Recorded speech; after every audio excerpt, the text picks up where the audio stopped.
ഇത് നമ്മൾ സംസാരിക്കുന്ന ഒരു സിനിമ പ്രീമിയർ അല്ല, ഇതൊരു രാഷ്ട്രീയ പ്രീമിയർ ആണ്.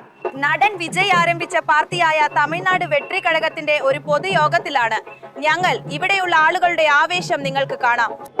തമിഴ്നാട്ടിലെ ജനങ്ങൾ രാഷ്ട്രീയത്തിൽ ഒരു പുതിയ മാറ്റം കൊണ്ടുവരുന്ന ഒന്നായിട്ടാണ് ഇതിനെ കാണുന്നത്. അതാണ് നിങ്ങൾക്ക് കേൾക്കാൻ കഴിയുന്നത്. ഈ പാർട്ടി വളരെയധികം ആശ്രയിക്കാൻ പോകുന്ന ജെൻസി ജനവിഭാഗത്തിൽ നിന്ന് ഇത് ചെയ്തിരിക്കുന്നത് സംസ്ഥാനത്തിന്റെ പരമ്പരാഗതമായ ദ്വിമുഖ മത്സരത്തെ ഒരു താറുമാറായ ത്രികോണ ഓട്ടമാക്കി മാറ്റാൻ ഭീഷണി ഉയർത്തുന്ന ഒരു മുൻ മിഷനറിയെ രൂപാന്തരപ്പെടുത്തുക എന്നതാണ്.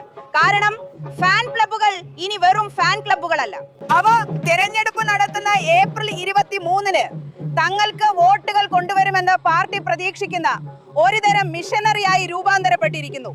2 കാര്യങ്ങൾ ഞാൻ ചൂണ്ടിക്കാണിക്കാൻ ആഗ്രഹിക്കുന്നു. നിങ്ങൾ കാണുന്ന ഈ പോസ്റ്ററുകൾ വിജയുടേതാണ്. ഇതാണ് ആ മുഖം, പാർട്ടി വളരെയധികം ആശ്രയിക്കുന്ന ആ മുഖം. അത് അതിന്റെ ശക്തിയും അതോടൊപ്പം ഏറ്റവും വലിയ ബലഹീനതയുമാണ്.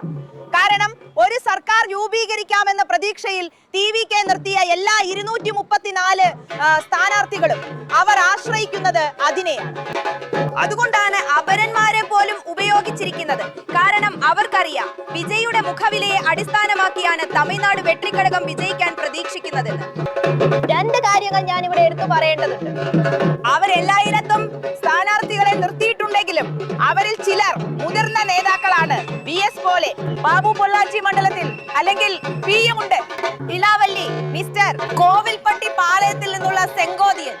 പക്ഷെ അങ്ങനെ അല്ലാതെ നിങ്ങൾ യഥാർത്ഥത്തിൽ കാണുന്നത് പുതിയ രാഷ്ട്രീയം പിറവിയെടുക്കുമെന്ന പ്രതീക്ഷയിൽ ഈ പാർട്ടിയിൽ ചേർന്ന ഒരുപാട് പുതുമുഖങ്ങളെയും യുവാക്കളെയുമാണ്. TVKയെ സംബന്ധിച്ചിടത്തോളം പൊതുയോഗങ്ങൾ നടത്തുന്നത് ഒരു വെല്ലുവിളിയായിരുന്നു. പ്രത്യേകിച്ച് 2025 സെപ്റ്റംബർ 27-ന് കരൂരിൽ നടന്ന ദുരന്തത്തിന് ശേഷം അതിൽ ഏകദേശം 41 പേർ മരിച്ചു. പക്ഷേ ഇപ്പോൾ സ്റ്റാൻഡേർഡ് ഓപ്പറേറ്റിംഗ് നടപടിക്രമങ്ങൾ നിലവിലുണ്ട്. പക്ഷേ ഇവിടുത്തെ ആളുകൾ വിശ്വസിക്കുന്നത് അത് TVKയുടെ ഭാഗത്ത് നിന്നുള്ള സംഘാടനത്തിന്റെ അഭാവം കൊണ്ടല്ല, മറിച്ച് പൊട്ടിപ്പുറപ്പെടാൻ സാധ്യതയുള്ള ഒരു സാഹചര്യം പ്രവചിക്കാൻ പോലീസിന് കഴിയാതെ പോയതുൾപ്പെടെയുള്ള മറ്റ് ചില ഘടകങ്ങളുടെ കെടുകാര്യസ്ഥതയാണ് ദുരന്തത്തിലേക്ക് നയിച്ചതെന്നാണ്. പക്ഷേ ഇപ്പോൾ വിജയ് എല്ലായിടത്തും പ്രചാരണം നടത്തുന്നു. അതെ, അദ്ദേഹത്തിന്റെ ടീമിലെ ആദവ് അർജുനെ പോലുള്ള തന്ത്രജ്ഞർ, അരുൺ രാജിനെ പോലെ ചില സേവനങ്ങൾ ചെയ്ത ഒരാൾ, ഇവരെല്ലാം ഒരുമിച്ച് വിജയ് അല്ലാതെ മറ്റൊരു 2ാം നിര നേതൃത്വത്തെ കണ്ടിട്ടില്ലാത്ത ഒരു പാർട്ടിയിൽ 2ാം നിര നേതൃത്വമായി വരുന്നു.